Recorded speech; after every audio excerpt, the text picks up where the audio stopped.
দেশ নির্বাচনের জন্য প্রস্তুত নয়, রয়টার্সকে এনসিপি প্রধান নাহিদ ইসলাম। কিসের ভয়ে নির্বাচনী রোডম্যাপ ঘোষণা হচ্ছে না, প্রশ্ন রিজভির।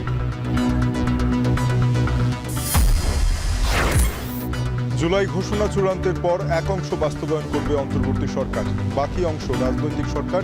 মার্কিন রাষ্ট্রদূতকে প্রধান উপদেষ্টা।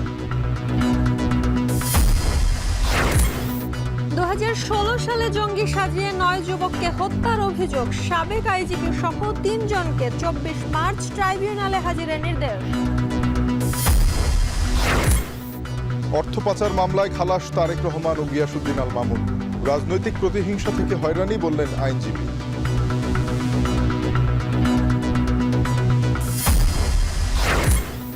জুলাই গণহত্যার বিচারে আবারও ট্রাইব্যুনাল চান চিফ প্রসিকিউটর। ভেবেচিন্তে এগোনোর পরামর্শ ব্রিটিশ আইনজীবী ক্যাটম্যানের।